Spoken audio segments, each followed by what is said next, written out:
Thank you for joining us today. I'm here to talk about Facebook and how to do well in their coding interviews.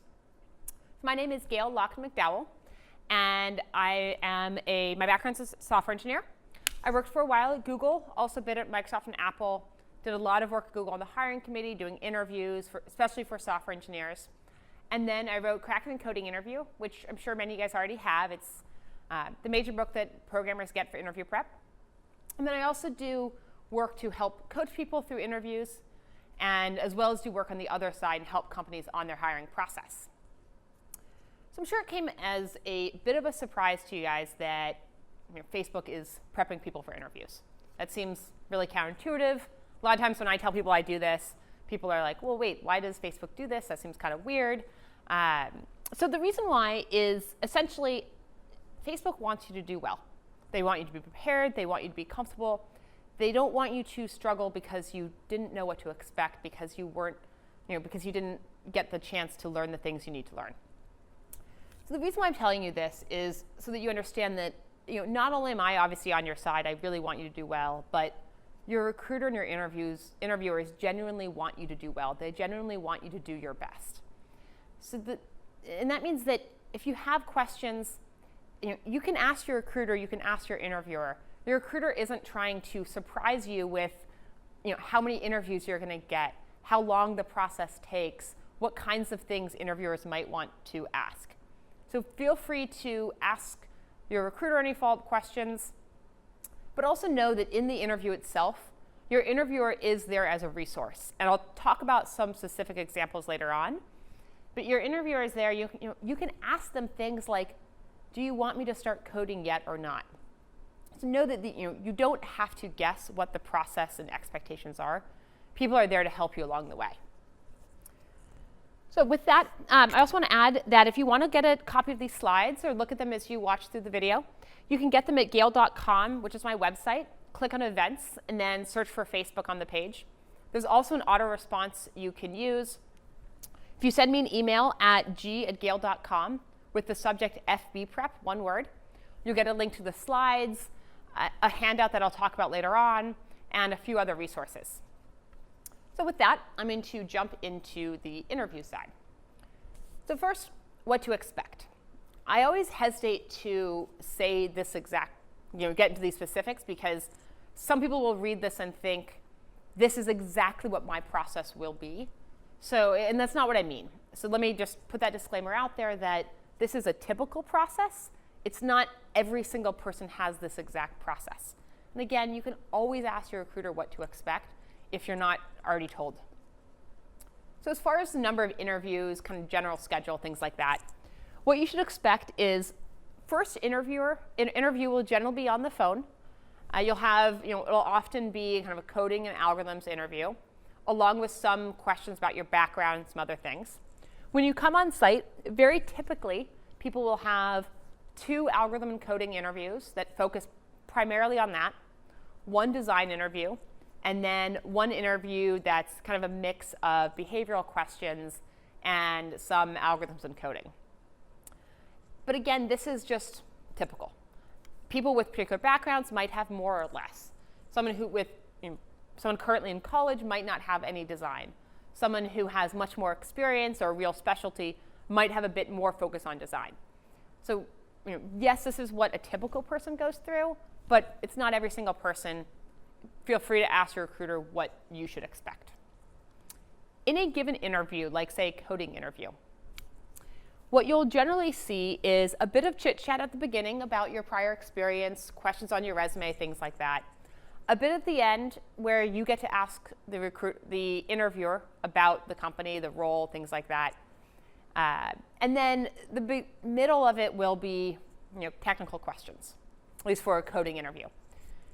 Typically, interviewers tend to ask 2 questions, but this is not at all universal. So don't think that just because you only got to finish 1, that's a bad sign.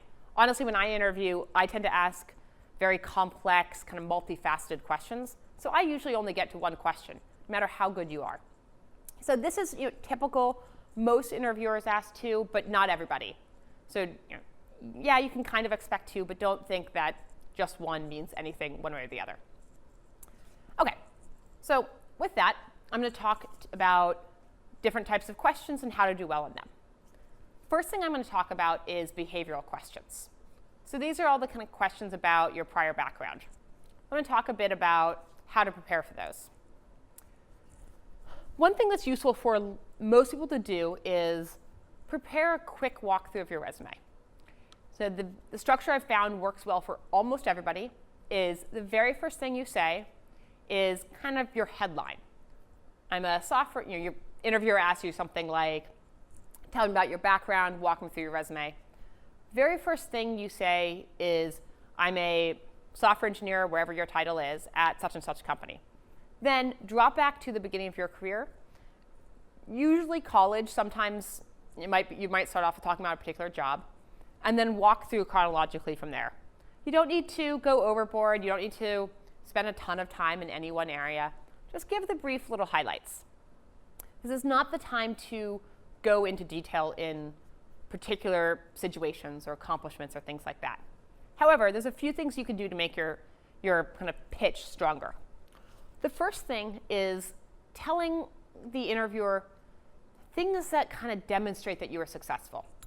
So that can be features you've built. It can be saying something like, I scaled the system from 1 million to 10 million users, something like that. But it's not always an accomplishment.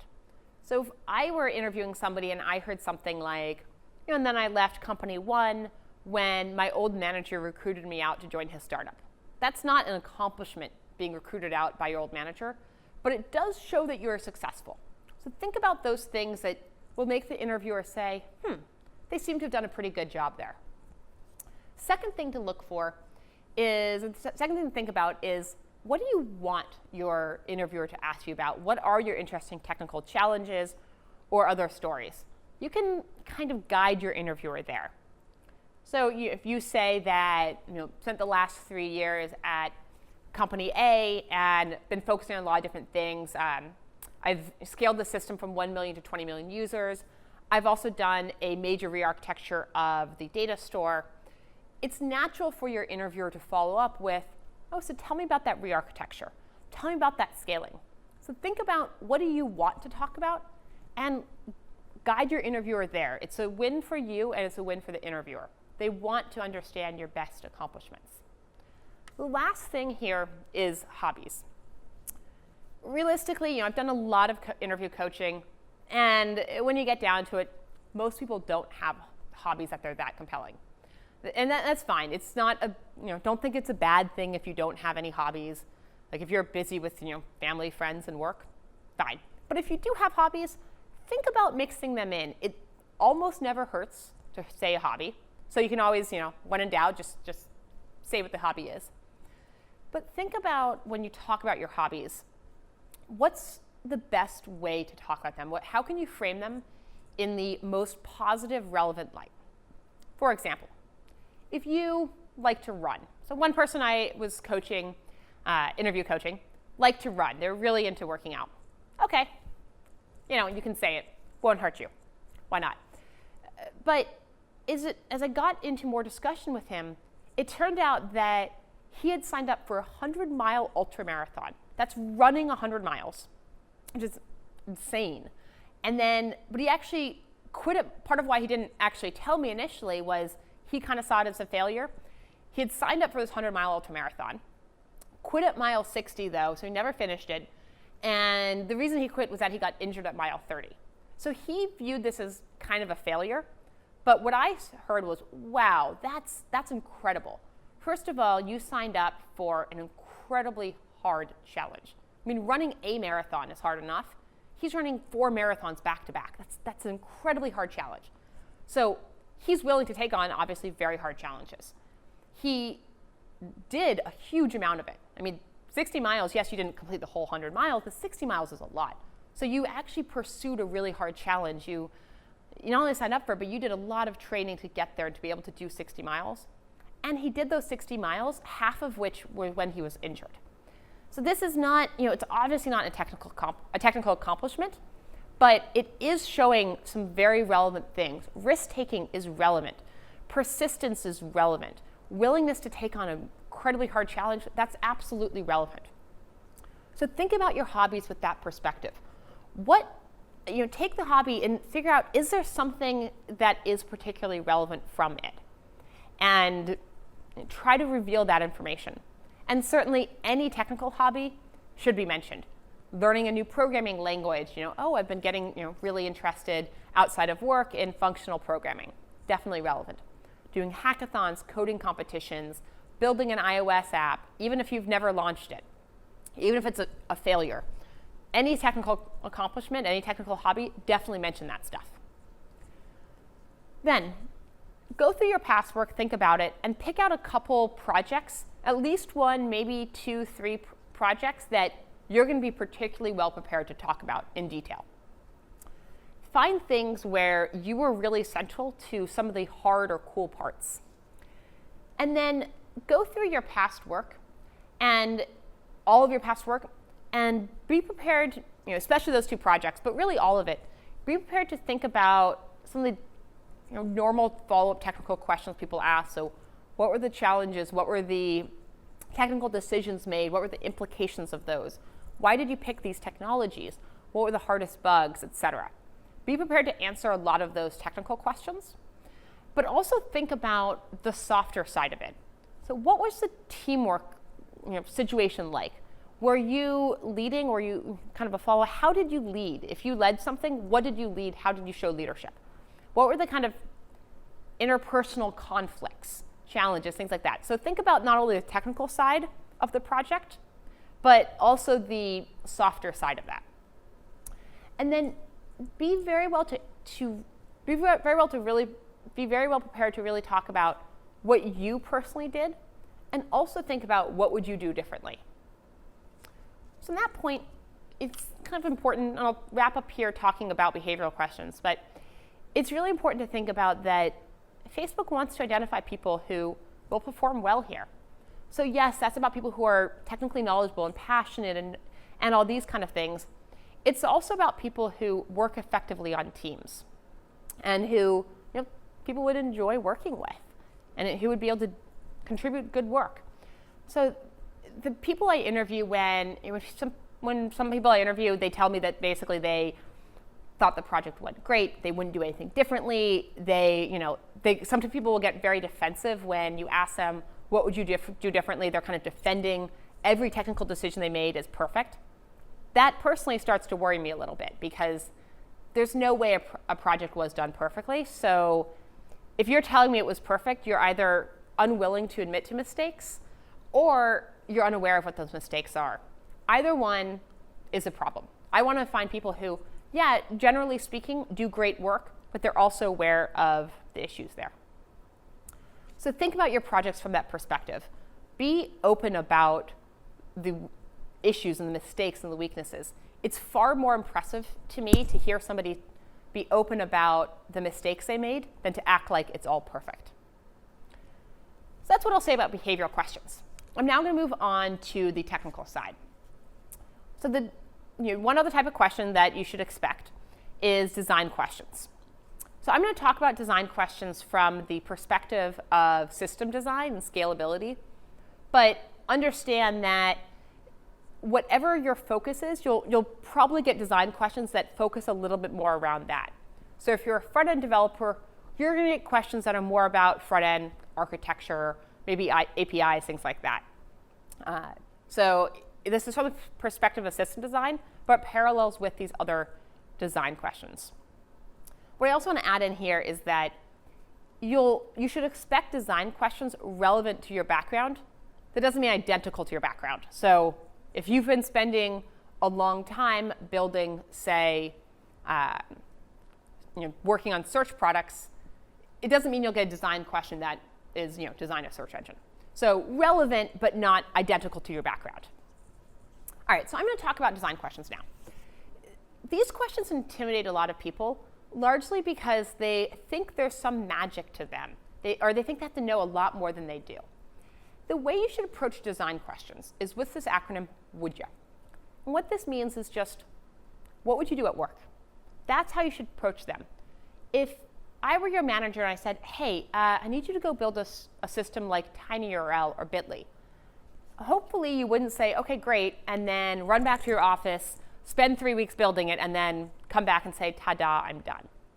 That would probably be a disaster, right? It wouldn't be the right technologies. It, be like, oh, actually I need this to be an internal API. You never even built an API. So hopefully, in the real world, you would take an approach that's more like this. You'd say, okay, tell me a little bit more. What do we need? What are we building this for? You'd scope the problem a bunch. Then maybe you'd get an initial design of the system. And then you'd think, okay, does this really work? And you start going into more detail, really thinking through the different problems, and then go about trying to solve the problem. It'd be a very iterative process. This first piece, scoping, is super important and something that far too many people just gloss over. The scoping piece means stuff like if you're building TinyURL or Bitly or service like that, scoping piece means asking questions like, is this a website or an API? Is this, are we going to allow people to have, enter in their own little short URLs, or are we going to, just auto-generate all the URLs? So scoping means stuff like that. Another question I often ask, though, is how would you build something like Amazon's product rank system? So every product on Amazon has a bestsellers rank associated with it. So if you look at, say, a book, you might see, oh, it's the 1053rd best-selling book. How would you build that little component? So scoping here means you would want to ask questions like, is the rest of the system fully built? Presumably, yes. But it also means something, you might also want to ask a question like, well, what do we mean by bestsellers rank? When I've asked this question, a lot of people just gloss over this. They assume they know what best-selling means, and they don't define it. And that's a problem. What if, in the real world, a customer or your product manager or whoever said, hey, I need you to go build this best-selling thing, and you didn't spend the time to figure out what they mean by that? You could spend forever building this other thing, and that's not really what we need. So what I tell somebody who asks this is, no, best-selling actually means over some window of time. And that's a very different design, right?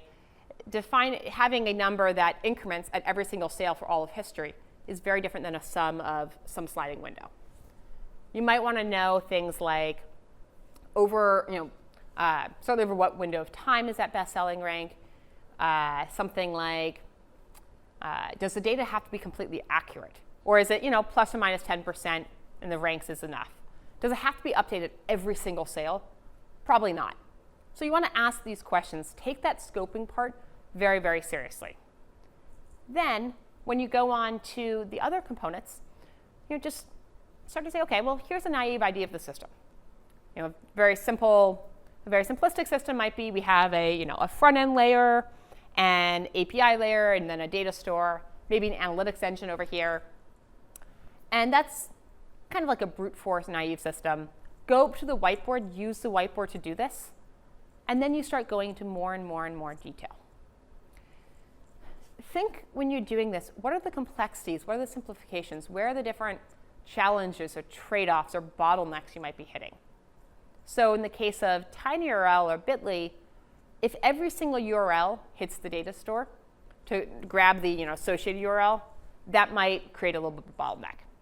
So maybe you want to put in a caching layer in there. So start going into it in more and more and more detail. Think about the trade-offs, the challenges, the bottlenecks, and then go and fix those. Discuss this top-down. It's not take one component and then just dive into it in a ton of detail.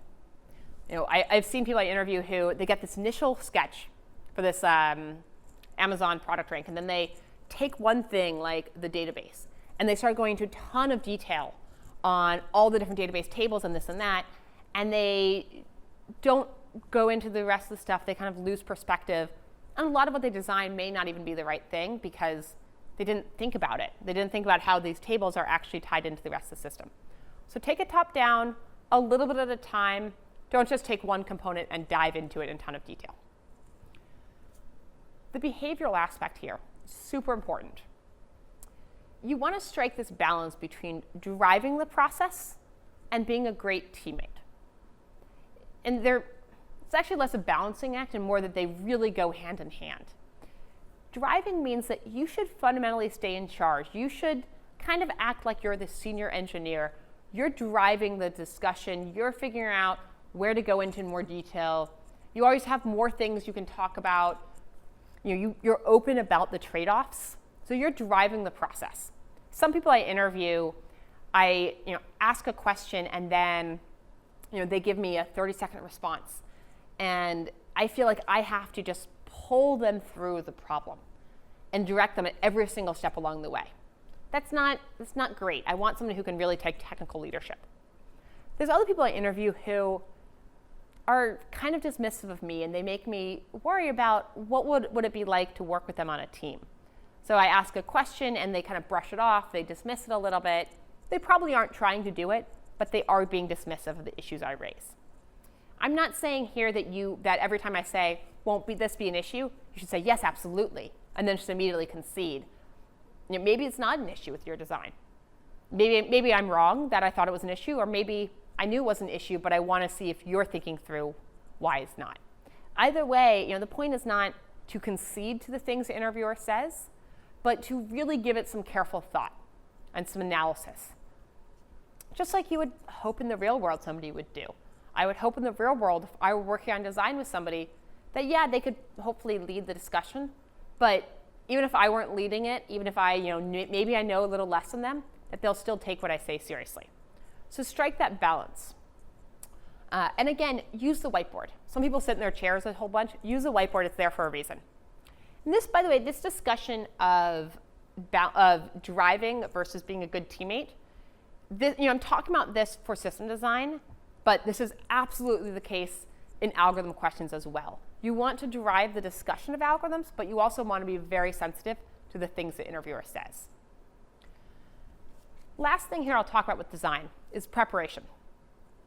So preparation, again, this is from system design, but whatever your focus area is in technology, it parallels with that too. One thing that's very useful to do is go read about the design of different systems. So go read about Google's infrastructure and Twitter's and Quora's and yes, Facebook's. The idea here is not to go and study and memorize the infrastructure of any of these companies, including Facebook. You don't really need to know all about Facebook's infrastructure. The idea here is just read these different things and start to identify the patterns. Really, just memorizing this different infrastructure, these different pieces of infrastructure won't help you that much. What you want to do is really learn and think about them. Think about what are the fundamental differences in Google's problems versus Twitter's. Why have they chosen different architectures? Even for something for say a data store, how are they the same? How are they different? One answer to that is, okay, Twitter has to be real time in a very different way than Google search. How does that influence what they're doing? So the idea here is think about what they're doing, not just memorizing what they're doing. So be very, very analytical here. And then you'll see a lot of patterns come up as you do this. You'll start to see different ways of scaling large databases, different ways of handling task queues. Go use those as jumping off points. Also, go learn about the different piece of infrastructure or technologies relevant to your focus area. So for almost everybody, that might be learning the basics of the web stack. Some people might also want to learn about REST or things like that. But go learn the major pieces of infrastructure technology, et cetera, that are relevant to you or even more broadly relevant. And then the other thing that can be useful to do, particularly if this is something that comes as a little bit challenging or intimidating to you, is practice a little bit of back the envelope calculations. It's very common that I interviewed somebody a little while ago and I asked them to build an RSS reader. In order to do this, they need to figure out how much of the database can fit on one machine. Can it all fit on one machine? And that required thinking about how many users, about how many URLs, how many feeds would each person have, about how many of those feeds would be active, how many posts per day or per window of time, how big is each post, how many megabytes, how many whatever. And so they have to do these back of the envelope calculations to figure out what's realistic to fit on one machine. Practice that if it's not something that comes naturally to you. one piece I want to leave you with here before moving on to algorithm questions is, and I really want to drill this in, these are fundamentally problem-solving questions. So yes, learning these different infrastructure pieces, technologies, etc., can be very useful, but fundamentally they're problem-solving questions. You're not asked to design a system like TinyURL or Bitly to see if you already know how to do that. You're being asked because they want to see how would you do that. So fundamentally, they are problem-solving questions, not tests of knowledge. So just keep that in mind, both as you are preparing and as you're going into the actual interviews. They're problem-solving, not knowledge questions. With that, I'm going to switch to talking about algorithms.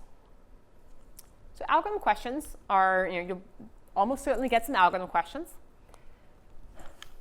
The reason why they're asked is a good chunk of it is analytical skills, problem-solving skills, assessing that. Another piece is seeing your communication skills. What is it like to work with you? What is it like to solve a hard problem with you? Can you make good trade-offs? Do you think about things as trade-offs, or just this is the way to do it?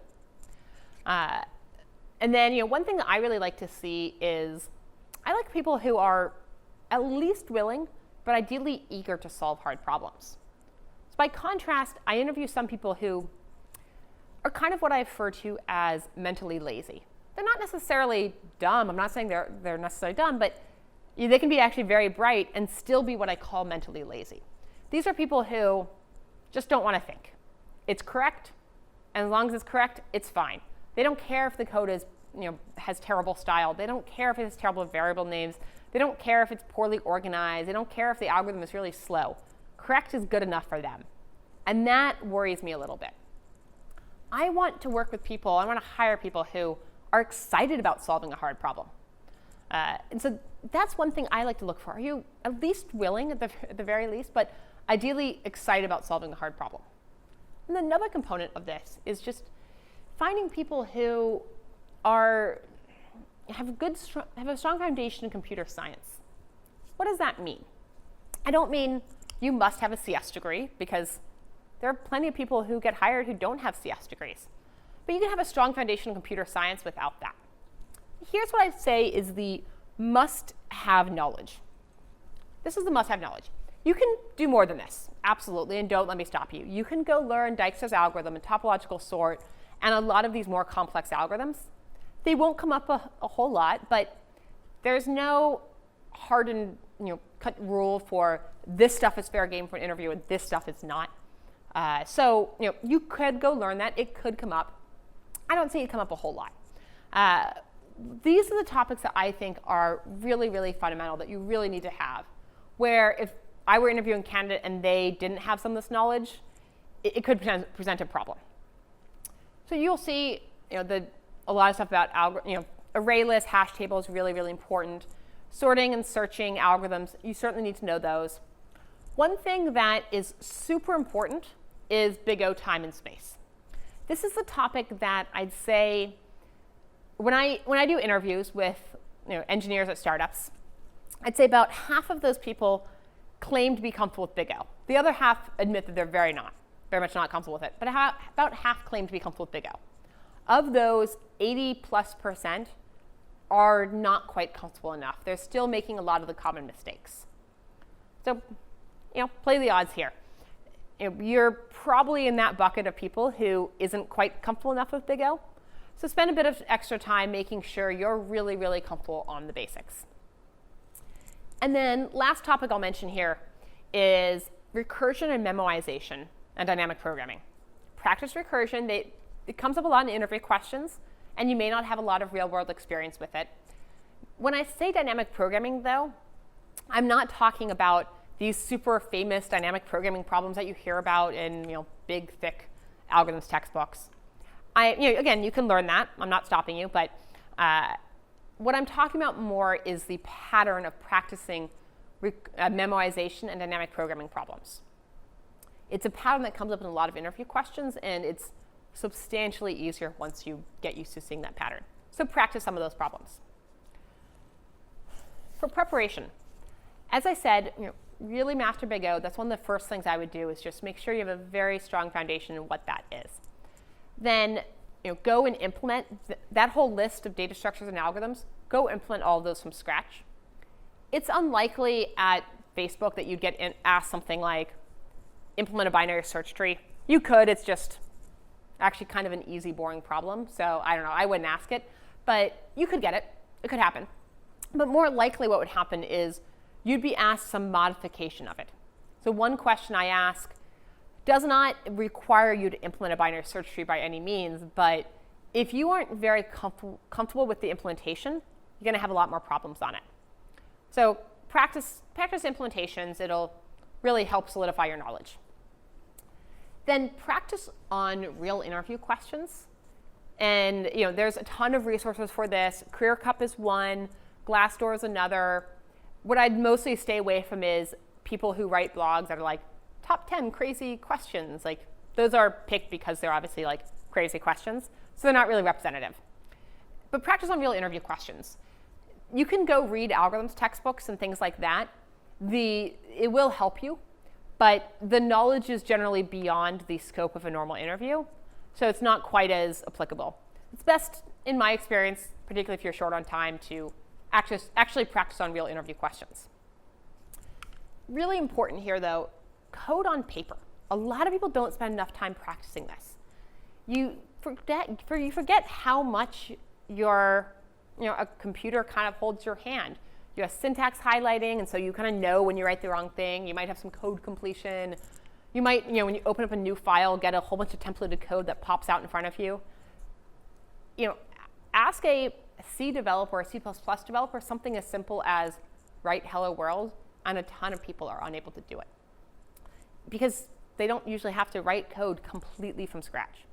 So practice coding on paper. There's actually a more complex and impactful reason why it's so important to practice code on paper.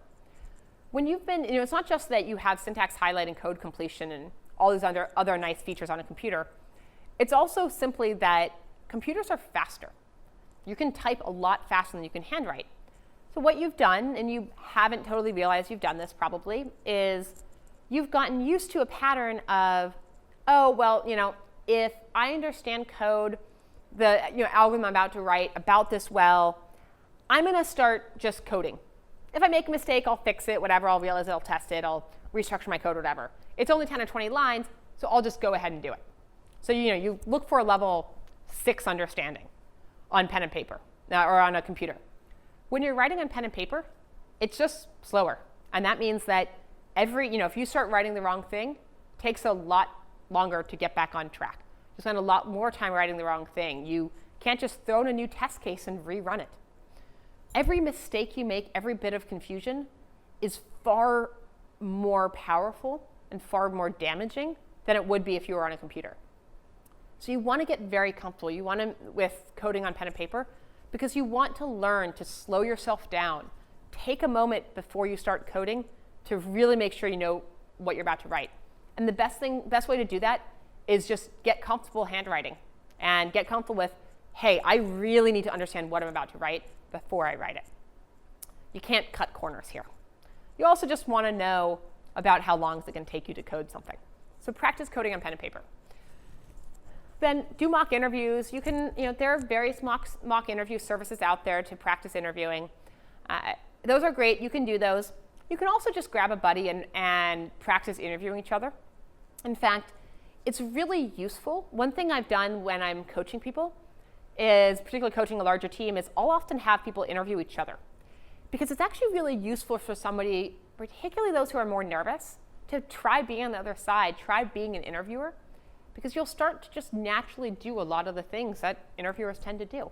So it's actually useful to practice being an interviewer as well and see what it's like from their side. So do mock interviews. Then the last thing here, push yourself. A lot of people, too many people, look at interview preparation as a quantity game. They're going to try to learn as many problems as they can before writing code or before going to the interview, and it's not really what it's about. It's more about quality. Spend time really pushing yourself.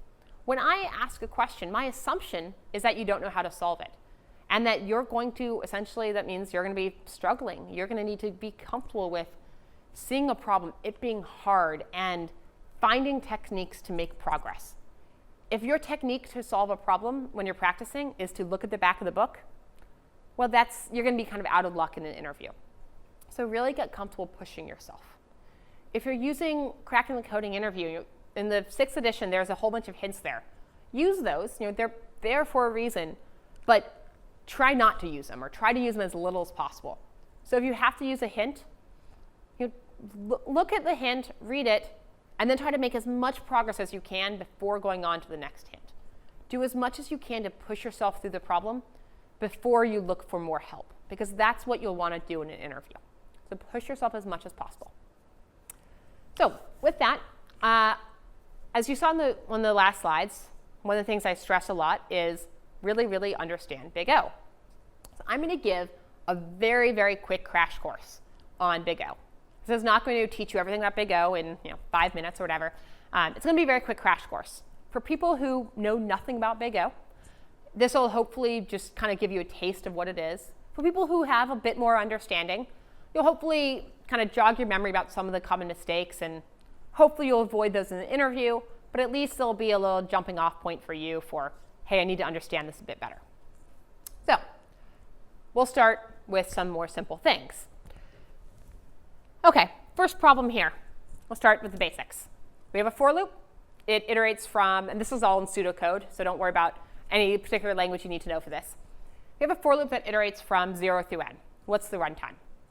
Well, Big O is essentially like, this is a bit of a simplification, but an equation to discuss how things scale with time, how the runtime will scale with time. So in this algorithm, this little bit of code, the runtime will scale linearly with the size of n.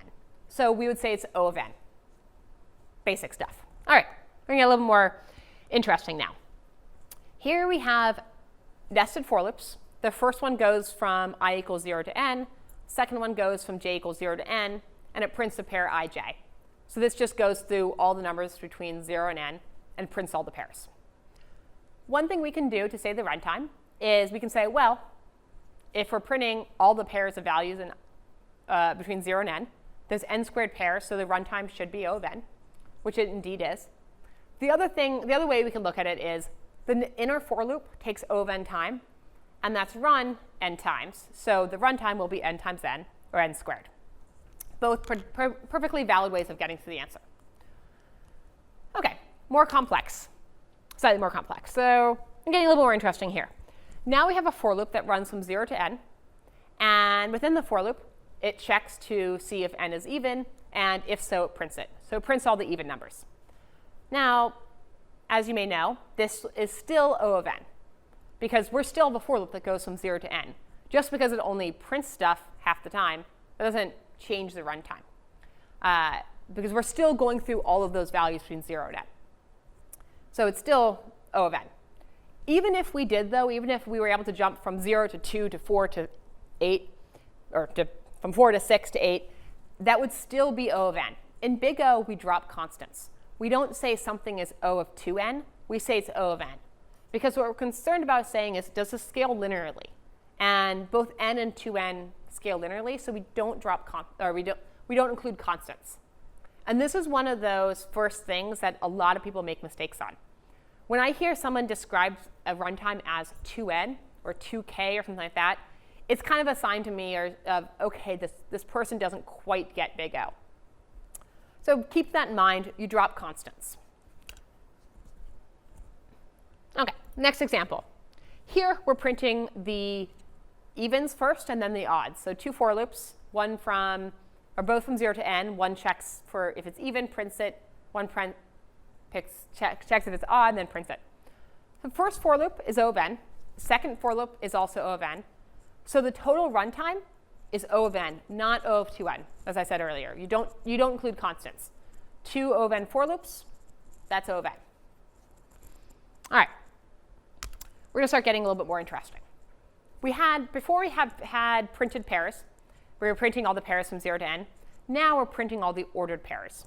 So we have I from 0 to n, and then j starts from I and goes through n. So it doesn't start at 0, it starts at I instead. And we're printing the pairs. We call this ordered pairs because we don't print all ij's.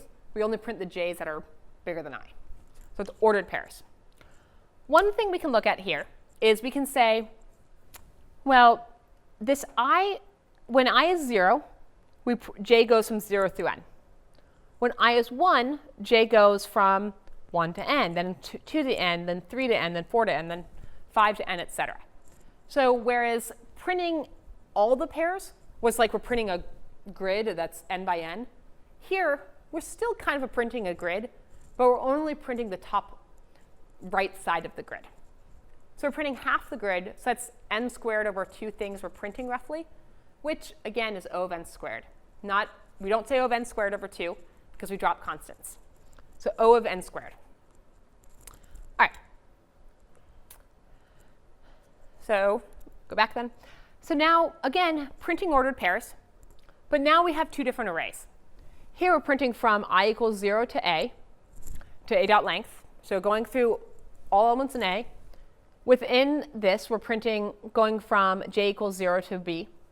And we're printing the pair ij, or a of I, b of j.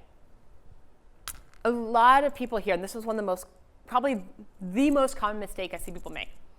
A lot of people here will say n squared. They see nested for loops, and they think, aha, nested for loops, n squared. Be very, very careful here.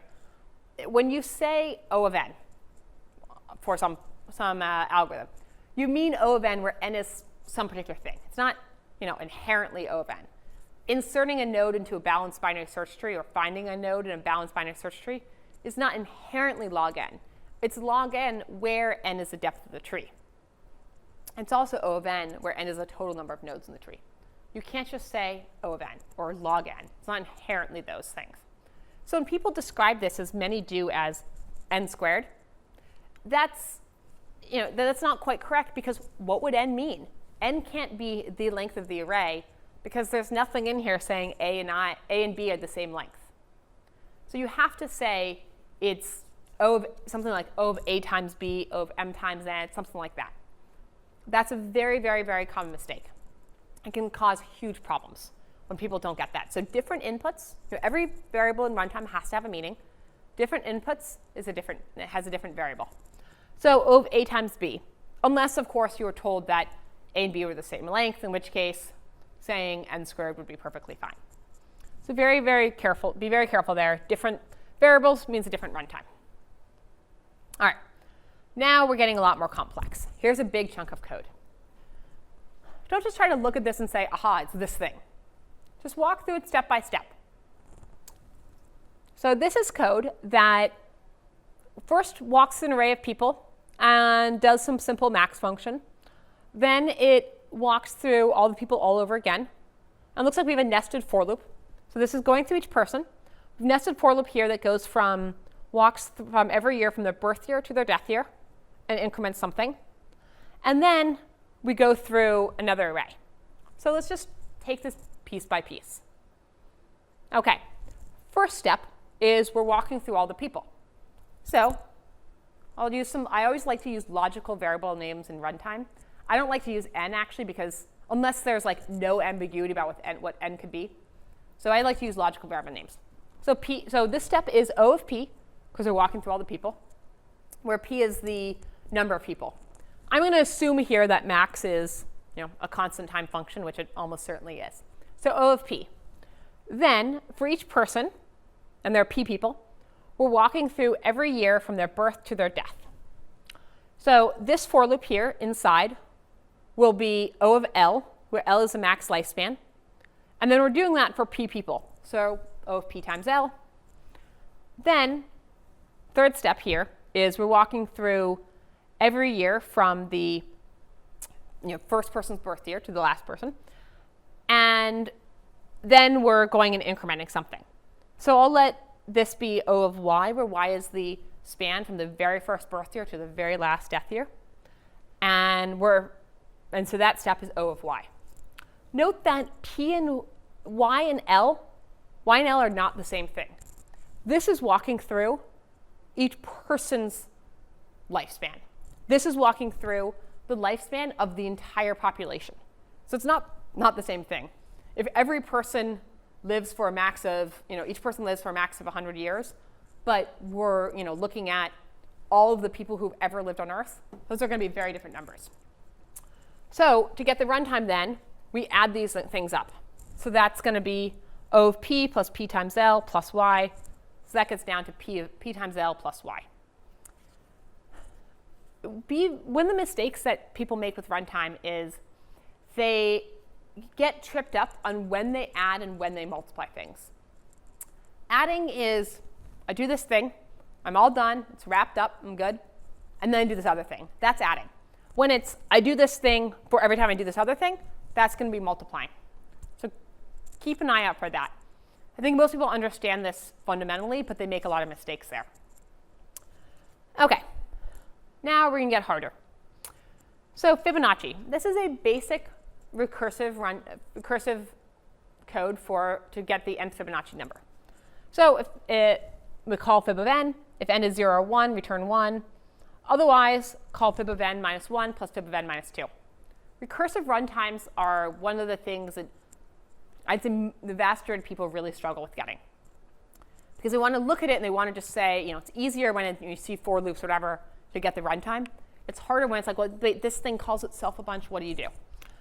The way that I found works well for people to get the runtime is to actually walk through it, see what happens. Draw what I call a call tree. So fib of 6, I'm just going to run through an example. Fib of 6 calls fib of 5 and fib of 4. Fib of 5 calls fib of 4, fib of 3. Fib of 4 calls fib of 3, fib of 2, et cetera, et cetera. So it's happening kind of like a tree. So if we look at this tree has a height of 6. In this case, height of 6. In general, if you call fib of k, it'll have a height of k. Every level doubles the number of nodes, because each call calls out 2 more times. So if we have 1 node at the top, and then we're doubling, and we're going to have 2 nodes, then we double the number of nodes in the next level, and then double and double and double. If we do that k times, if we take a number and then we double it k times, and we start with 1, that's going to be 2 to the k. So that gives us a runtime of O of 2 to the k. Now this is you can go online and read more about this. It's actually a little bit of a simplification. For more complex math reasons that are way beyond the scope of this or a normal interview, it's actually slightly less than 2 to the k. But 2 to the k is a perfectly satisfactory answer. So O of 2 to the k. This is a technique that I found is very valuable for a lot of recursive runtimes to draw out this call tree. Now, as you might know, this is not the best way to do Fibonacci. One little optimization is to notice back here that we're calling Fibonacci on the same nodes more than once. So fib of 4 is called twice. Well, that's so stupid, right? Like, why call fib of 4 here if we already did it here? We should only compute it once. It's not like the answer changes. Likewise, why call fib of 3 when fib of 4 also called fib of 3 down here? We only need to do these things once. So this is getting into a memoization approach. So we'll add in what's essentially operating like a hash table that says, OK, if we haven't called it before, haven't computed fib of n, compute that, and then return the computed value. Now we draw out the call tree. It looks a little bit different. Fib of 6 calls fib of 5 and fib of 4, but it doesn't go anywhere after fib of 4 because fib of 4 is already computed. Fib of 5 calls fib of 4 and fib of 3, but fib of 3 would have already been computed, so that one doesn't get called here. If we draw out this thing, we don't get a tree anymore with, not like a full, complete tree that's huge like the last time. We actually just get something that looks much more like a straight line down here. That straight line goes to a length of n. So that gives us a runtime of O of n or O of k. So this is actually a broader point I wanted to make. When you see really, really slow recursive algorithms, think about memoization. Look for those repeated problems. OK, so that's the very, very quick crash course in Big O. This is not meant, as I said, to teach you everything you need to know about Big O. This is just kind of the basics, some of the common patterns that you'll see come up. Please, please go practice Big O. You need to know it really, really well. It's not about knowing the Big O time of all those algorithms and data structures I put up earlier Yeah, absolutely, you should know that stuff, but the point is more that you need to be comfortable enough with Big O that if you see a new, if you're designing a new algorithm, which is what you'll really be doing in interviews, you'll be designing new algorithms, you'll be able to immediately state the runtime for that algorithm. And then you'll make this or that change, and you'll say, okay, now it's this, now it's that. So you need to be really, really fluid with Big O. So go practice that. With that, I'm going to switch to talking about how to actually solve algorithm problems. Okay, so I wanted to go and set a bit of expectations here. Because a lot of people walk in thinking that they need to know a lot more than they do. So I like to set expectations. First of all, you don't need to know the answers to the problems I ask. In fact, if you do already know the answer, please just tell me, oh, I've heard this before, I know how to solve it already, and here's how you do it. Or I've heard something like it, whatever the case is. You're not expected to know the answers. You're not expected to solve the problems immediately either, or even to code perfectly. That's not to say that shouldn't be your goal, and I want to make that very clear. The faster you can solve the problem, great. The more perfect your code is, great.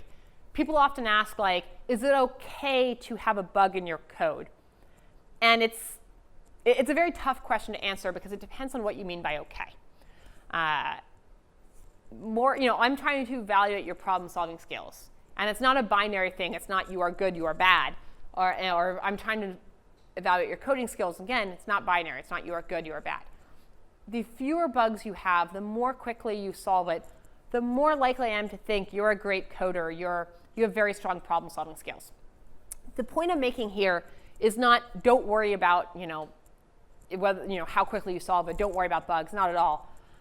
It's more that the more it's not like not knowing how to solve it immediately is going to result in a rejection, or having a bug in your code is going to result in a rejection in and of itself. I rarely ever interview somebody who, when I ask a hard problem to, just says, aha, this is exactly how to solve it. I've never heard this before, but I've just solved it right now, and here, let me write up perfect bug-free code. It just doesn't really happen. So shoot for that. Try to solve it as quickly as you can. That helps demonstrate good problem-solving skills. Try to code perfectly and all that, but I just want to set expectations and don't want people to think that they failed, and it's not a binary thing anyway, but that they failed because they had a bug or struggled a little bit. Everybody's kind of struggling, and most people have bugs. What I do want to look for is I want people, as I said, who are excited about solving a hard problem. I want people who will drive through the problem. As I said, there's some people who are kind of mentally lazy who see a problem and they have a solution, it works, so that's fine. Or maybe they don't even think about if it works. They just, the first thing, there's like, here's one way of doing it. And they don't even think through whether or not it works. I want you to drive through the problem. I want you to look for a great solution, not just any old thing. So I want you to be striving for something that's more than just correct. It's actually a great solution. I also want you to keep trying when you're stuck. For some interviewers particularly, it can actually be like a big red flag if somebody says like, I don't know how to, I don't know how to do it. I don't know where to go from here. For some interviewers, that's a big red flag, and I'm not quite as harsh about that, but I understand their perspective. What if in the real world somebody said, this is a hard problem, I don't know how to do it, therefore I can't? That could understandably be a problem in the real world too. So keep trying when you're stuck. Getting stuck is normal. It's normal to get stuck. It's normal to have hard problems. The thing is, you want to keep trying, even when you're stuck. And you want to keep trying even once you have a solution. Make sure it's a great one. Look for a great solution. Next thing is, pay attention to me. Pay attention to what I'm saying.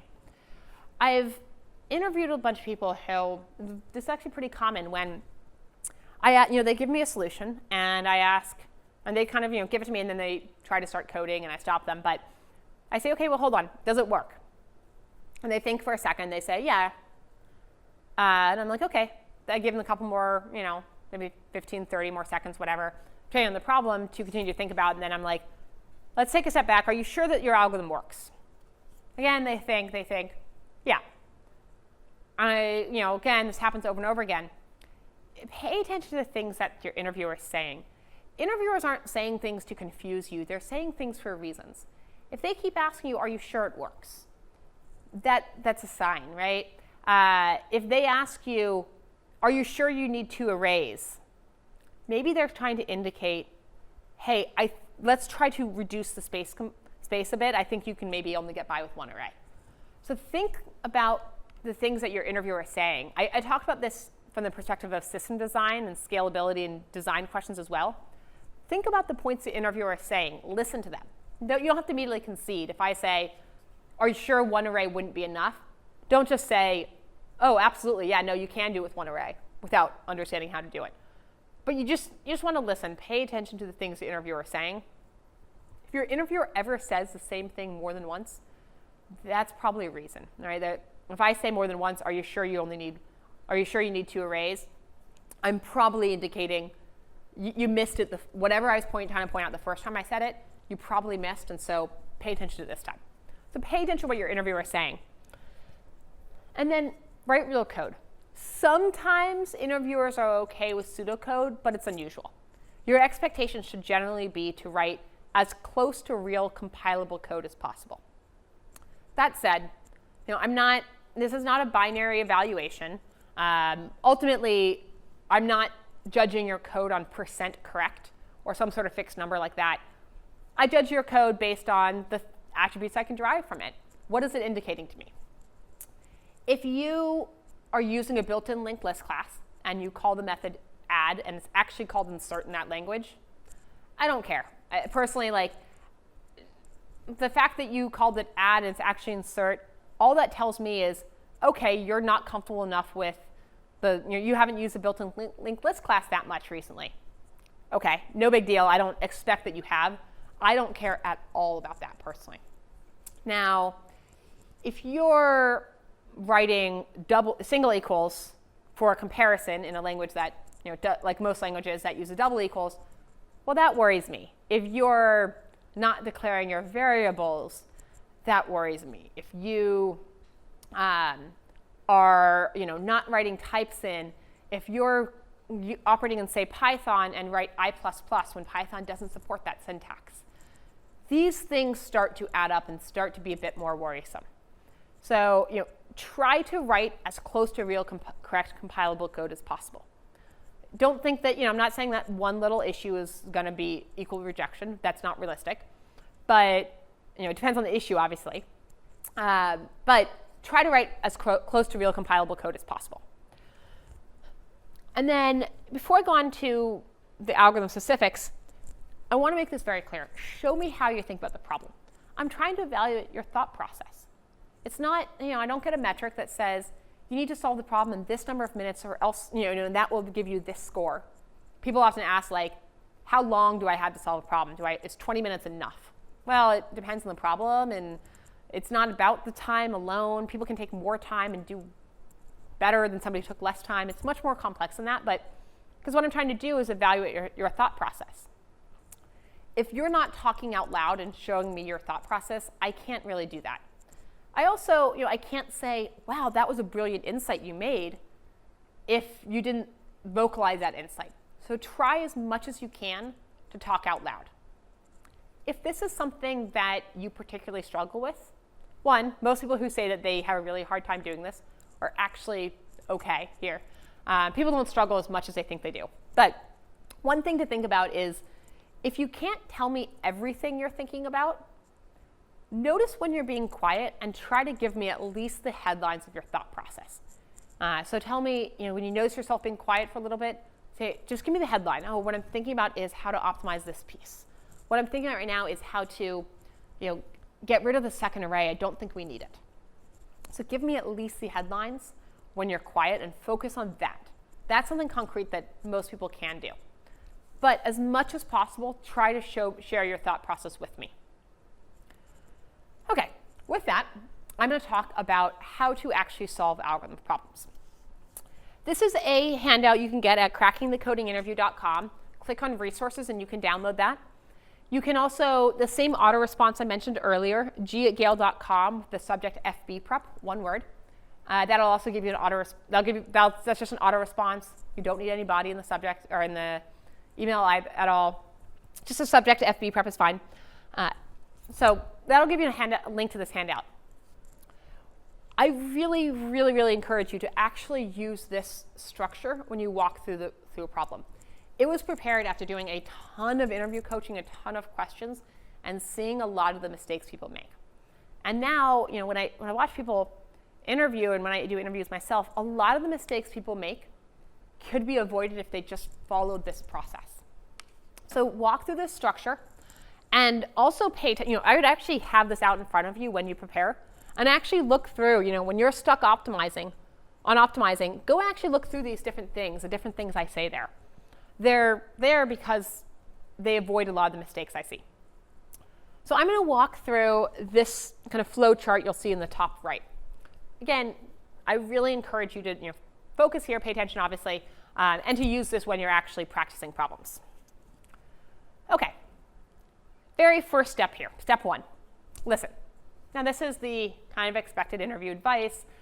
It's the kind of thing everybody says: listen carefully to the problem, make sure you've heard it correctly, blah, blah, blah, blah. I agree with all that 100%. Do listen to the problem. Do make sure you've heard it correctly. Do ask any follow-up questions. I'm saying one step further than that. I'm saying listen carefully to what I said, how I constructed the problem. Listen for clues. There are often little clues in the problem. And the interviewer may not even be thinking about them as clues, but they are often clues. A clue is, well, taking a step back, interviewers tend not to give you information you don't need. So every bit of information in the problem, they try to simplify problems as much as possible. They try not to give you information that's irrelevant. There are exceptions, but they tend not to do that a whole lot. So generally speaking, any information given in a problem is there for a reason. So that means if you hear something and you think, I don't really need that, I can solve the problem without that, it probably means that you can solve it, but you can't solve it optimally. Every bit of information should be generally useful for something. I'll give a hypothetical problem. You have 2 arrays, sorted and distinct. How would you find the number of elements in common between the 2 arrays? So deconstruct the problem. You have to find the number of elements in common. OK, well, that's the question itself. That's why I gave that information. Obviously, you can't solve the question if I didn't state what the question was. You need to find, you're told that there are 2 arrays. Well, again, the problem wouldn't really make sense without knowing that there's 2 arrays. You need to know how many arrays there are in order to find the number of elements in common. OK, so it kind of makes sense why I told you that. But why did I tell you that the data is sorted? Even with 2 unsorted arrays, you could find the number of elements in common. So that likely means is that the fact that the data is sorted actually changes the optimal solution. Yes, you can find a solution, even if it's unsorted, but it probably changes the optimal solution. So pay attention to those clues. I'll give a different example of what a clue might look like. This is a little bit different scenario. So first of all, starting off with the definitions. An anagram, or the anagrams of a word, are all the permutations of a word that exist in a dictionary. So for example, the anagrams of rates are aster, stare, tasers, and tears.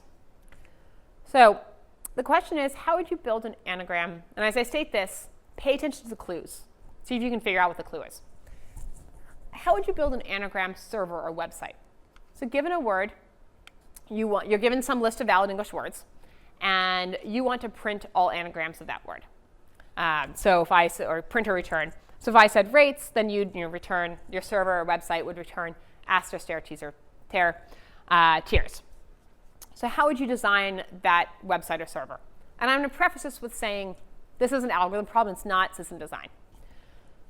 So let's look at the information I told you and what I've put in the problem. So I told you I told you what an anagram is. It's pretty clear why I did that. I can't really ask you to do something if I don't tell you what the term means. OK. I told you that you need to print or return all anagrams of that word. Well, that's the problem itself. I told you that you're given a list of all valid English words. Again, the concept of an anagram is permutations that exist in dictionaries. So clearly, you need a dictionary. So makes sense why I gave you that.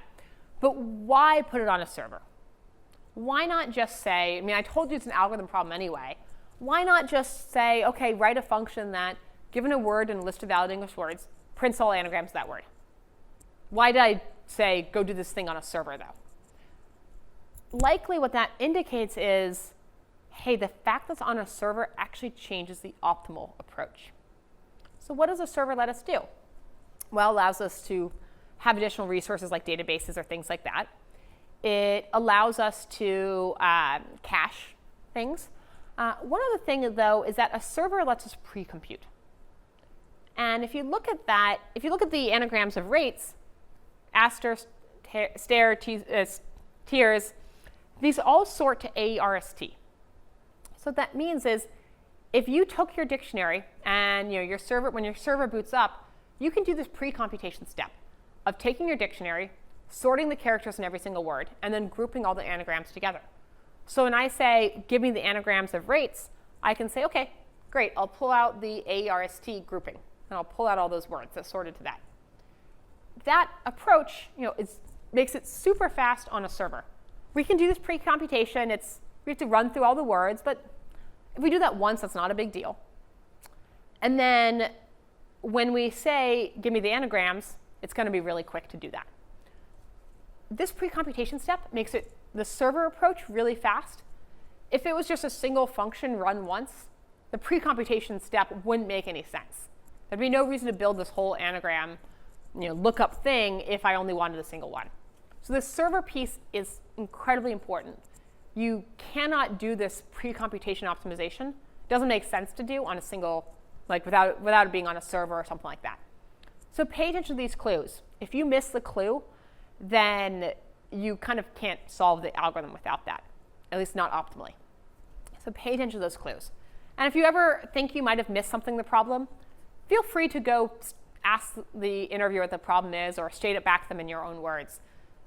This goes back to what I said in the very, very beginning about, hey, your interviewer is on your side. They're not trying to trip you up with something like this. If you think you forgot something or you didn't get all the details, just ask, just clarify. It's fine. OK, step 2. Really, really, really, really important piece here, and something that it's such a shame how many people don't draw examples or don't make as much use of them because it's such a simple thing to fix. Just draw an example. And make your examples large and avoid special cases. It's really, really common for people to mishear a problem.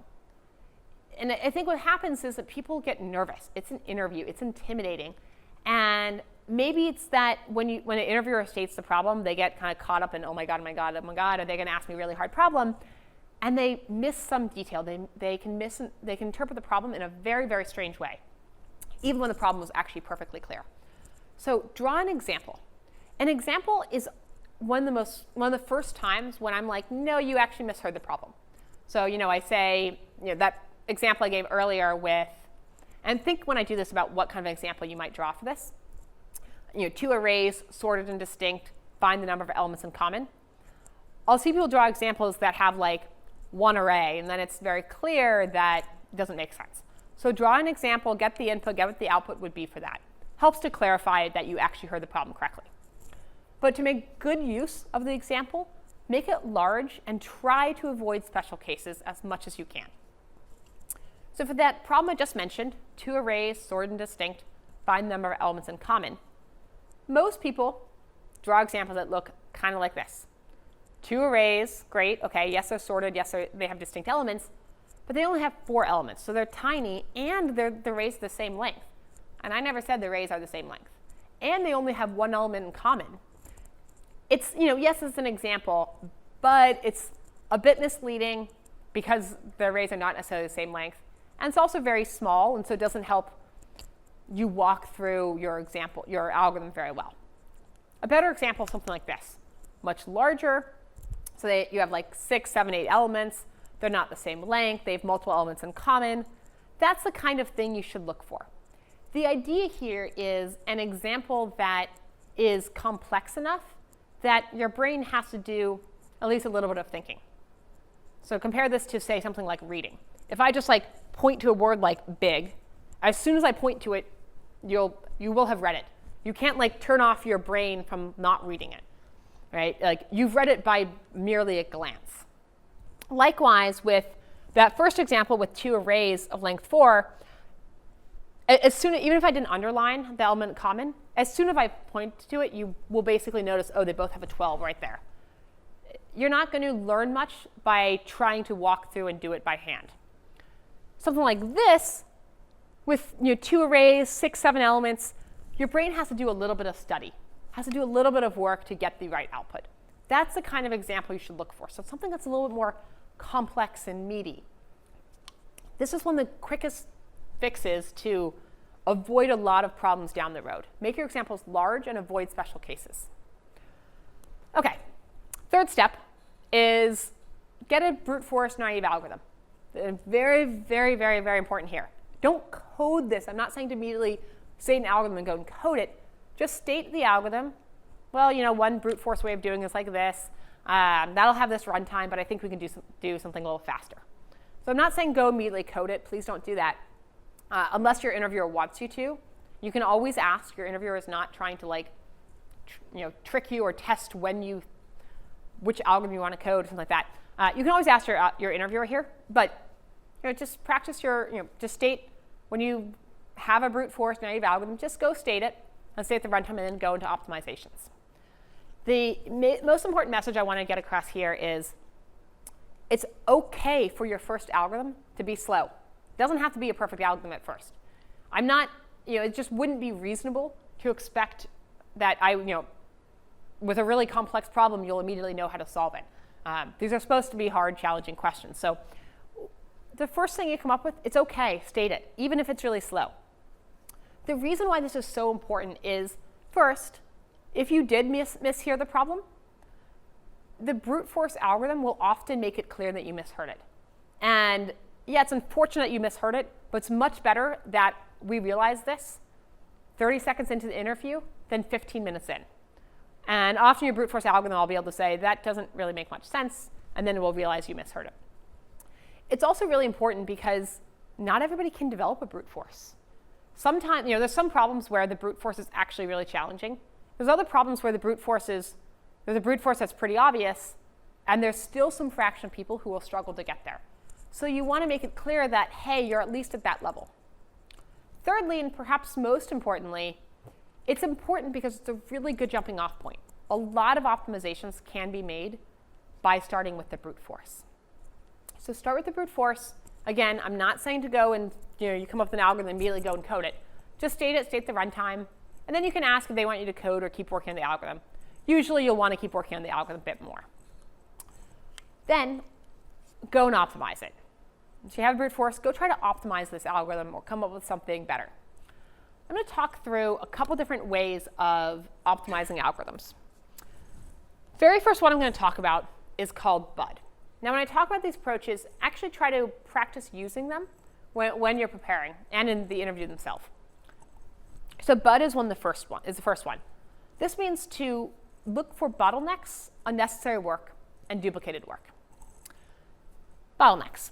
All right, so our first problem we mentioned earlier, two arrays sorted and distinct, find the number of elements in common between the two arrays. The brute force algorithm here, imagine I'm a candidate, I'd say, okay, well, I draw this example and then say, okay, well, one way of doing it is just walk through the first array, and for each element in the first array, for each element in the first array, walk through the second array and look for it. And if it's in common, increment the intersection. And that'll be, of course, an O of A times B runtime, but I think we can do something a little faster. So that's like that, step 3 or whatever, the brute force. State the brute force, state the runtime, optimize it. And notice here that the runtime is O of A times B, not N squared. Okay, so you have an O of B runtime, and O of B thing that we're doing A times, that's a bottleneck. And for every element in A, we're doing O of B work. So identify that bottleneck and get rid of it. So the bottleneck is this searching. For each element in A, we look through B. That's O of B time. Well, how do we make these kind of lookups or searches or sweeps faster? Well, we could throw everything in B into a hash table or a hash set. That'll be O of B time to do that, but then each lookup is only O of 1. So that'll give us an O of A plus B runtime and an O of B space complexity. We could do a binary search here on B. So that'll be an O of A log B runtime, and then O of 1 space complexity.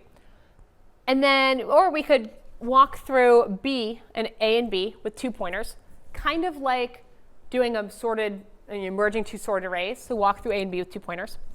And that'll be O of A plus B runtime and O of 1 space complexity. So the technique here is identify that bottleneck in the brute force or your algorithm, and focus on, figure out where is that bottleneck coming from, and then how can I get rid of that. Okay. Next thing to look for is unnecessary work. So new question. This is a question I've asked a bunch. It is not a math problem, despite how it might sound. There's nothing more than like very basic math you need to know. Just the question is, given the equation a cubed plus b cubed equals c cubed plus d cubed, find all solutions a, b, c, and d that are integers between 1 to 1,000. So we want to find all the solutions. Great. OK, just walk through. You want to find all the values of a, b, c, and d that work. Fine. Walk through all possible a, b, c, and d's and look for matches. So that's 4 nested for loops.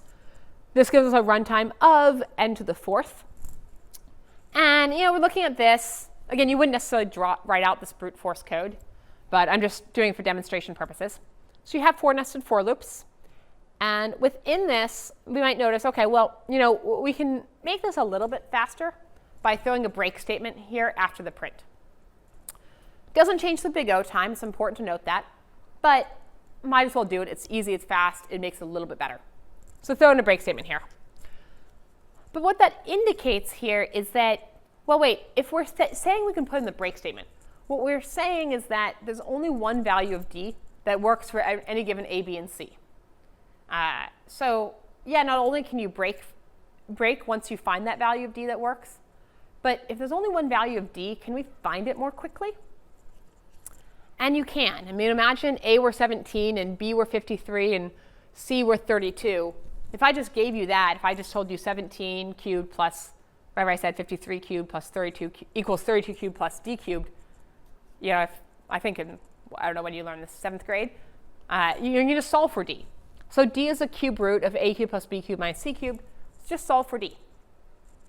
So that's unnecessary work. A lot of times unnecessary work kind of comes up when it's like, oh, a break statement here or some minor little thing that may not even change the big O time, but it triggers a bigger thought about an optimization. And this one drops it down to n cubed. Better, though not still ideal. Let's jump back to the brute force. Another thing we can look for is duplicated work. So if we look at this brute force, we'll notice what we're really doing is saying, OK, for every A-B pair, generate all the CD pairs, and look for matches on their cube sum. So times when CD's, what I'll call cube sum, matches AB's cube sum. Then I change the AB pair and generate all the CD pairs all over again, look for matches. New AB pair, generate all the CD pairs, look for matches, etc. We're doing this CD work over and over and over and over again. It's the same list of pairs every single time.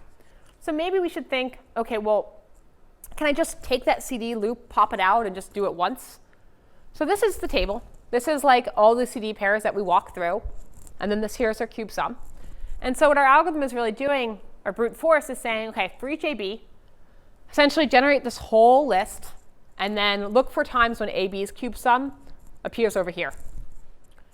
And if we were to only do that once, we would probably want to just be able to look up on this column, right? So what if we took the CD pairs and actually just up front, rather than walking through this list this hypothetical list every single time, what if up front we just said, OK, let me just generate all the CD pairs and put them into a list that maps, a hash table that maps from a cube sum to the pairs that got us there. Then when I have an AB pair, I can compute that cube sum and pull it out of a hash table. And that's what this does. For each CD, put it into a hash table that maps from a cube sum to the pair that got us there. And then for each AB, just pull up the results, pull up the matches from the hash table. That drops us down to an n-squared algorithm. Even faster, though, or even different way, not actually faster, but A different way of doing it is we could even notice that these ABs also go through all the pairs between 1 and 1,000. So that means that these AB pairs are actually already in this hash table here. So rather than, once we generate all these Z pairs, we can actually just use the hash table directly and walk through all the groups in that hash table. So that's duplicated work. Notice when you're doing something over and over again and see, hey, is there a way of reusing this work a bit? So that's BUD. All right. Next approach is looking for space-time trade-offs. This is one of the most common things. A lot of problems involve hash tables. In fact, so many problems involve hash tables that I'm not even going to give a special hash table problem here because so many of my problems already involve that. But I'll give a slightly different version of this, which is more about pre-computation. So, new interview question. You have a matrix of positive and negative values, and you want to find the submatrix or the subrectangle that has the biggest sum where it has to begin in the top left corner. All right. So we want to find the rectangle with the biggest sum that begins in the top left corner. So, well, step 3, right, was generate any solution, no matter how slow. We want to find the rectangle with the biggest sum. Fine. Generate all of the rectangles, walk and compute the sum of every single one, and then just pick the biggest one. It's slow, but it'll work. Now let's walk through that and think a little bit more about what that does. What it means that we're doing is we're saying, OK, get the sum of the 6. That's the first rectangle. Next one is the 6 and 5, so add up the 6 and 5. Next one is the 6, 5, negative 9, so add up 6, 5, negative 9. Then 6, 5, negative 9, 2, et cetera, et cetera, et cetera. We'll go down here, 6, negative 2, 3. 6, 5, negative 5, 2, negative 2, 3, negative 2. So add up these 6 elements. Now we're adding up all of these 9 elements. We keep adding up the same things over and over again.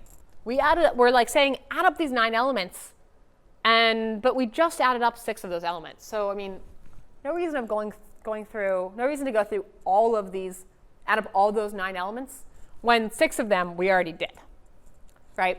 So let's at least reuse that work. This actually relates a lot to the duplicated work I talked about earlier. Let's reuse that work. We already added up these 6 elements. But now what about these other ones? Well, this negative 9, negative 2, well, we didn't add up all of those elements yet, but we added up these top 6 also. So we could try to use that rectangle as well, except that we'd be double counting the 6, 5, negative 5, negative 2. So what do we do? Well, that one we added up earlier too.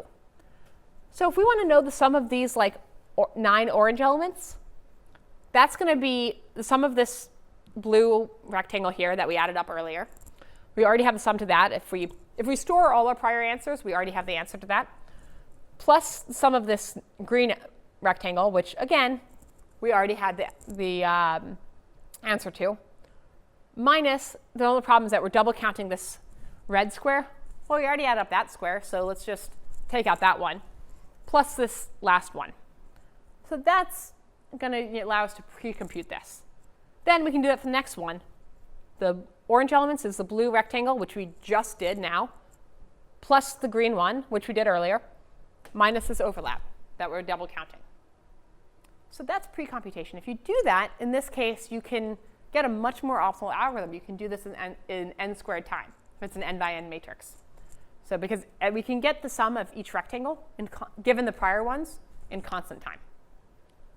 So on a lot of problems, there's optimizations involving hash tables or pre-computation.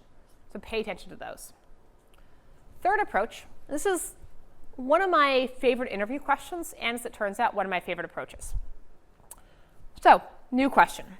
You want to find all of the permutations of S within B. So you have 2 strings, S is a smaller string, B is a bigger string. Find all permutations of S within B. All right, so one thing here is I like to use logical variable names. So rather than using like A and B, M and N, something like that for variable names, I like to use logical variable names whenever possible. Just a little tip. Avoid some confusion. So S is a small string, B is a big string. Find all permutations of S within B. I've asked this problem probably dozens of times now, and pretty much everybody 95% of people pretty immediately have an algorithm that is, okay, well, brute force, find all permutations of S, look B within B. It's slow, but it'll work, right? But then they get really stuck. They get the runtime, usually with some help, and they realize it's S factorial times B. That's really, really slow. If you go back to the bottlenecks and necessary work, duplicated work, that S factorial is a bottleneck. You've got to get rid of that. I'll see a lot of people who will start thinking that they realize it's really slow. This S factorial is like really, really, really bad. It's way worse than exponential time. Then they won't kind of prioritize things right. They'll see S factorial times B and they'll start thinking, oh, maybe I can take this string of length B and I can throw it into a trie, I can do this and that, and maybe I'll be able to get down to B time. And in some ways, you can argue it's kind of silly because S factorial thing is just going to kill your runtime. Got to get rid of S factorial, which means no generating all the permutations anymore. Got to get rid of that. So let's take a step way back to step 2, which is just get an example. All right, so we want an example of S and B. And so again, the idea here when you get an example is generate an example, have it be a big one, and try to avoid special cases. And then you should get an example, and then you just figure out what the output is. So this is an example S. This is an example B. As I talk about this, start looking for the permutations yourself. So this is S and B. I looked for here. Intentionally, I made the example. I made B really big, and I also made S. S could have been a little bit larger, but I made it on the larger side. And I also tried to avoid special cases, so I made sure that S was not all unique characters. This is S and B. So that's our input. Now, okay, well, we need the complete example involves output. So what's the output? Well, you just want to go through and find all the permutations of S. Now, what's interesting here is I've done this dozens of times. Looks like my underlining's a little bit messed up, but I've done this dozens of times, and pretty much everybody can find all the permutations of S. Nobody really has problems with it. But what's even more interesting is that I've asked this dozens of times again. Pretty much everybody comes up with this algorithm that's find all permutations of S, look up each within B. Nobody has yet, after dozens of interviews with this, actually used their own algorithm to solve the problem themselves. Nobody does it this way. Nobody says, okay, all the permutations of S, so that's going to be ABBC and ABCB and ACBB and this and this and all 12 of those permutations, and then goes and looks for every single one of those strings. Nobody does that because you don't want to hold all this stuff in your mind. You know that coming up with the permutations is just going to take a while. Pretty much everybody does a much more logical thing of just walking through this and looking at the first 4 characters. Is this a permutation? And then going to the next. Is this a permutation? Is this a permutation? Is this a permutation? And depending on your algorithm to do the is this a permutation check, you're going to get a runtime that's hopefully S times B, maybe as bad as S squared times B. Either way, way better than S squared times, or S factorial times B. This happens for a lot of problems. One of the easiest ways to solve a lot of interview questions is just give yourself a nice, meaty, complex example. It's part of why I push that so much on step 2. Just forget about computer science, forget about algorithms and all this other stuff. Act like you've never programmed before. Get the output. However you do it, just get the output. Then try to reverse engineer it and really think, okay, how did I do that? What I really did was I walked through every 4 characters in B. What I really did was I looked for all the A's and then look at the surrounding characters. So use that technique, get a nice big complex example, and then figure out, okay, what did I really do? This is one of the most useful and kind of easiest techniques to apply in algorithms. Last technique I'll talk about is recursion. So there's 4 things I want to say about recursion. The first thing is you have this instinct of this problem sounds recursive. A lot of people have that instinct. Great instinct, use it, don't cling to it. A lot of time, about half the time when you think this problem is recursive, it's not. So use it because it is a decent rule of thumb. You'll be right a decent number of times, but be prepared to realize maybe it's not. Second thing I want to say is you can approach recursive, you tend to implement recursion top down, but you can implement it both bottom up and top down. Or you can solve the problem both bottom up and top down. One approach might work better for one problem, one might work better for another. However, what I've found doing a lot of recursive problems, generally bottom up works better than top down. Not universally, but generally it works better just to derive the algorithm. Because people just think better, people tend to think more clearly, concretely.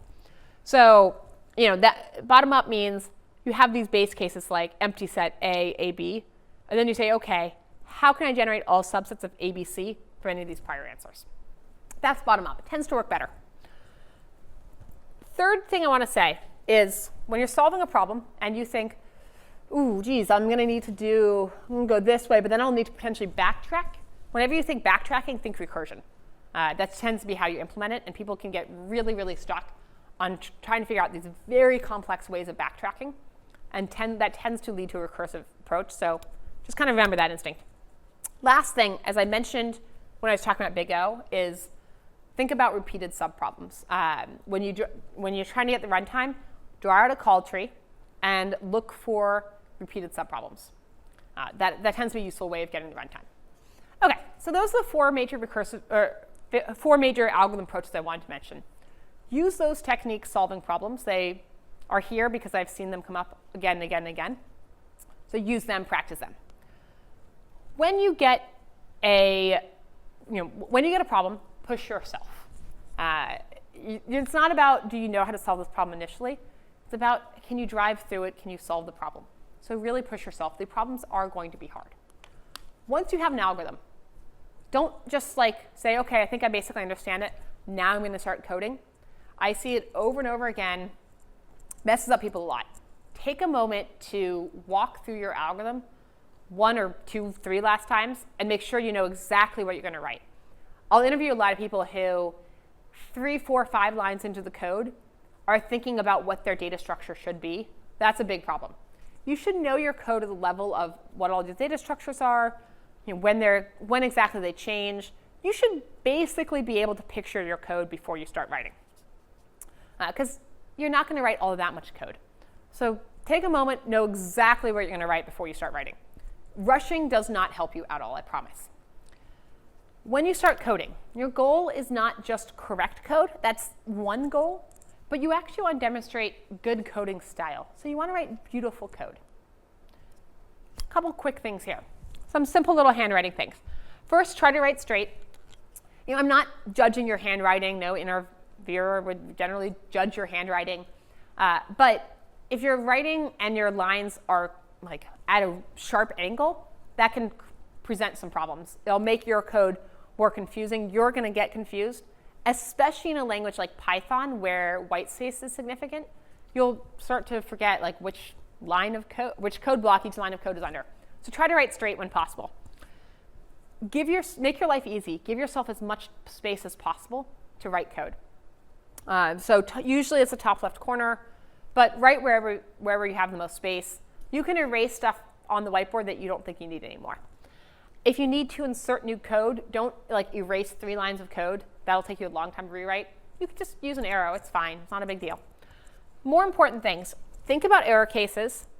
Think about to-dos, things like that. If there's a whole bunch of little boundary checks and things like that, you may, in some cases, want to just write a to-do and explain out loud what you do, rather than writing out a whole bunch of boring boundary checks, if there's a bunch of them. Next thing, variable names. Super important.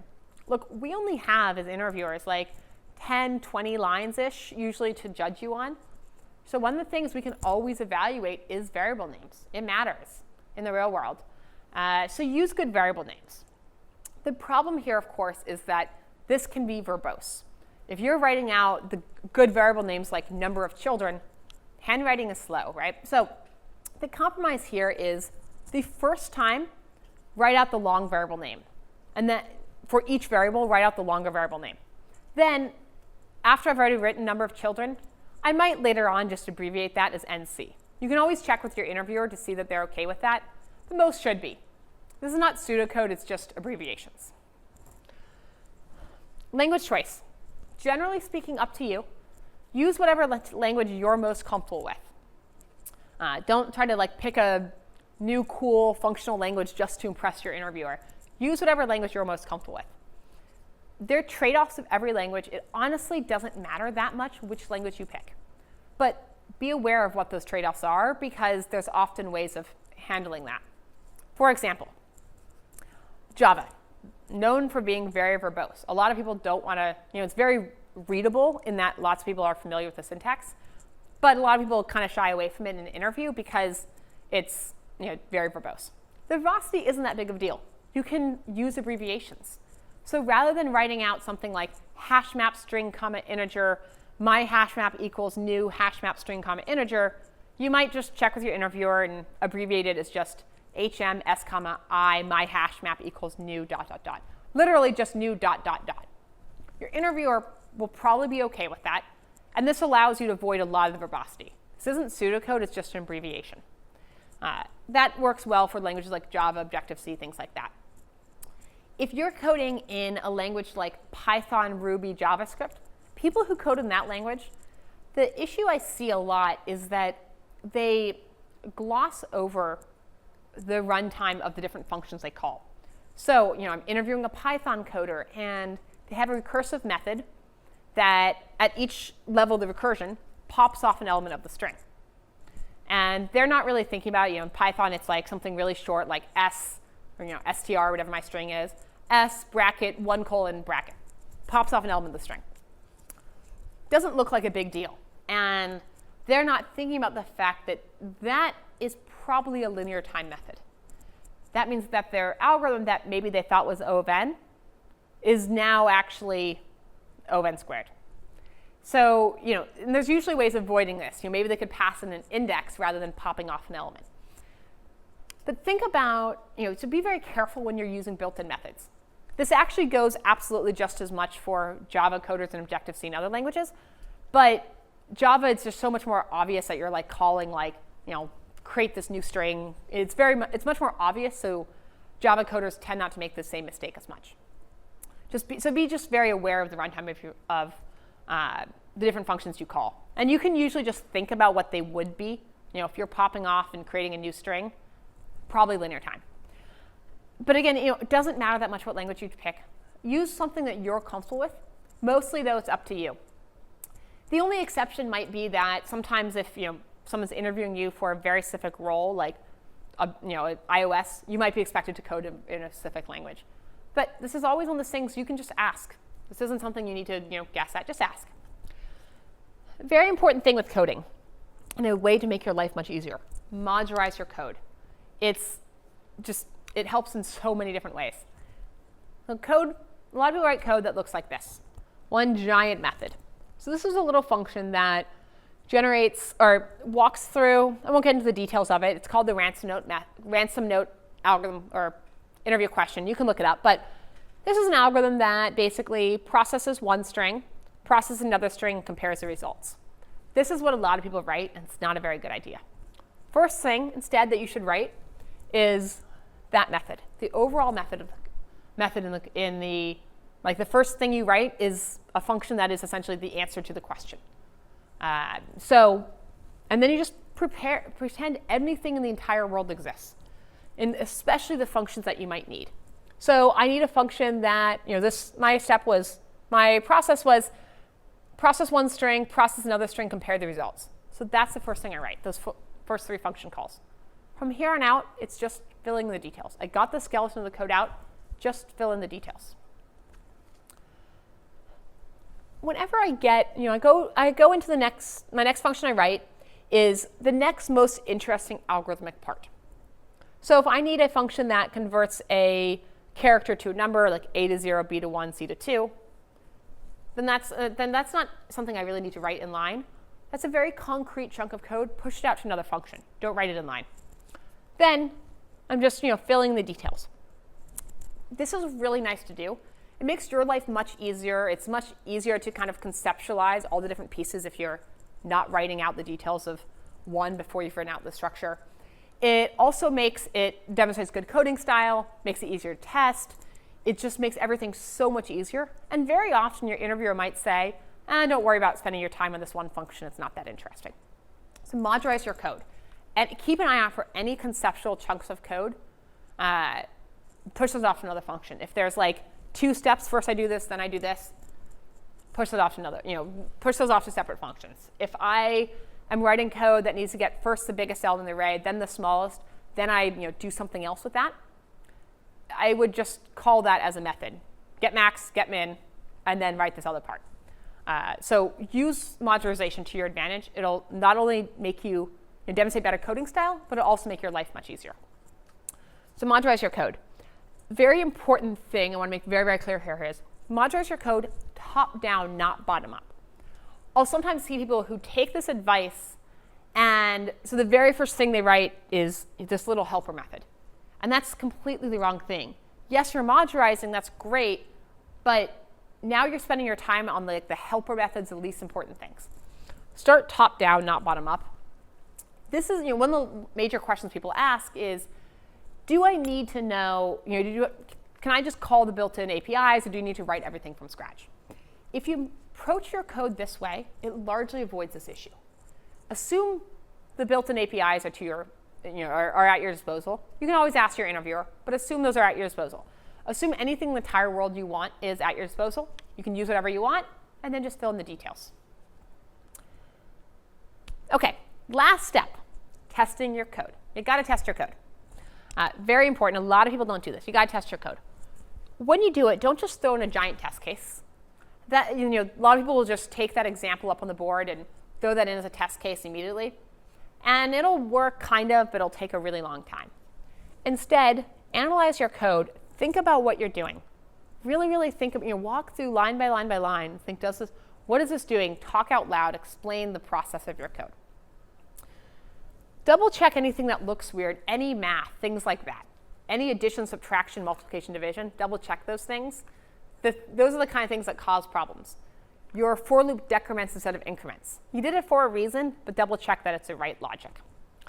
Then start with small test cases, not big ones. Small test cases work pretty much as effectively as a large one. They're just way faster to run.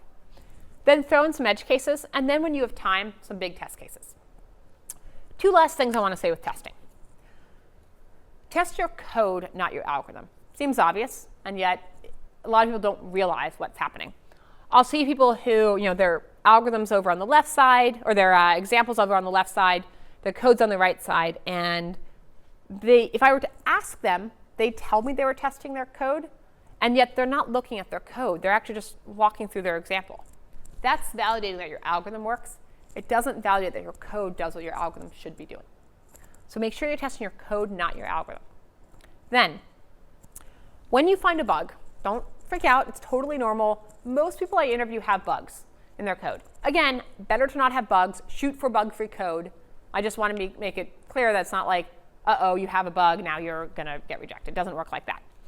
When you have a bug, don't just rush into fixing it. Make sure your fix is the right thing. If you notice, for example, there's a piece of code that permutation problem, where you're looking through for all permutations of S. You're walking through B in windows of size S. Is this a permutation? Is this a permutation? Is this a permutation? People usually write code that looks like for int I equals 0, I less than b dot length minus s dot length, I plus plus. To walk through windows of size S and not run off the edge of B. Makes sense. Makes a lot of sense. OK. It looks right. But then they throw in some test case where b and s are the same length, and they realize, uh-oh, I run till I is less than b dot length minus s dot length. That means if b and s are the same length, that means I run until I is less than 0, and therefore my for loop never gets hit at all. Uh-oh. And they think that their bug was when b and s are the same length, and they make some initial fix in the very beginning that says, oh, OK, if b and s are the same length, do this other thing. But that wasn't their bug. Their bug was actually an off by 1 error in every single call. Regardless of the length in b and s, they have an off by 1 error. The logic actually should have been I less than b dot length minus s dot length plus 1. Easy mistake to make, really easy bug to make. I'm not that concerned if somebody makes that bug, if somebody has a bug in their code. But I am concerned if when someone finds a bug, they make the first thing that'll fix that test case, and they don't think through what really caused the bug. Because that person is much more dangerous. That person gets bugs reported to them, closes the bug because they think they fixed it. They just made the code more complex and potentially introduced new bugs, and they didn't fix the actual bug. That person is much more dangerous. So when you find a bug, just don't panic. Think through, realize it's kind of normal. Think through what caused the bug and then fix that. So those are the 7 steps to solving an algorithm, an algorithm coding problem. Use those steps walking through the problem. So when you're going through this, actually walk through and say, oh, right, Gail said in step 7, I need to test it. Oh, right, Gail said to analyze the code, look for little things like off by 1 errors first, then go to small test cases, then edge cases, then big ones. Actually use that process. Very last thing before we wrap up, questions for your interviewer. For the most part, the major thing I'd like you to know here is you should ask your interviewer some questions. At the end of the interview, you'll get a chance to ask your interviewer questions. Have something prepared. People stress far too much about what the right questions are to ask. Ask the things you want to know, honestly. It doesn't matter that much as long as you have something to ask. Asking questions shows curiosity, shows where your interests are, your passions, things like that. So you should have some questions to ask. It doesn't matter that much what they are. That said, people always want some specific ideas. Here's what I'd say. Here's a way of just generating questions. Think about what's made you happy and unhappy in your past jobs. That's just, and that may lead you to a question to ask. So for me, I haven't been happy in jobs where I'm not given as a developer more influence over the feature set. So that's what I'm going to ask about. What kind of influence do I have? I might ask about how long it takes to launch, because I'm happier when I can launch faster. I might, ask about think about what your goals are. Ask questions around there. You can ask questions around a lot of different areas, but some of the most common things is asking about the culture and work styles, so things like, test-driven development, those kind of technical things. You can ask questions about the career path and career goals. And then you can also ask questions about technology. So that might be, which technology you use, it might be interesting technical problems, things like that. Again, have some questions ready. Ask things that ideally you actually want to know. Don't stress a ton about this, but these are just some ideas that might get you thinking about what the right things are for you to ask. All right, very last final thoughts here. Remember that all of this, everything about this process is done for a reason, and that's to identify people who would be successful at Facebook. So yes, that is about technical strength. It's also about how are you the kind of person who will be successful? Can you work effectively on a team? So remember the kind of softer behavioral side as well as the technical side. Then very, very last little details. If you're ready to follow up if you're ready for an interview, go ahead and follow up with your recruiter for next steps. And then slides are online, Gail.com, click on events and search for Facebook. Or you can shoot an email, g@gail.com with the subject FB prep, and you can get a link to the slides, the handout I mentioned earlier, and some other things. So as I said, handouts online, auto response, or go to crackingthecodinginterview.com. If you want more in Big O, there's a big section, Cracking the Coding Interview, in the 6th edition for that, so you can go read that as well. And there's some exercises there. That's one of the first things I would encourage people to do is just really, really master Big O, because it's so foundational. There's also a ton more problems in Cracking the Coding Interview if you're looking for more questions. You can find more in Career Cup and online as well. But do the best you can to prepare, and just remember that this is supposed to be a chance for, yes, for Facebook to evaluate you, but also for you to evaluate if you think that this would be a place where you would be effective. So do your best to prepare and walk into the interview hopefully comfortable and happy about the process you're about to go through. Thanks.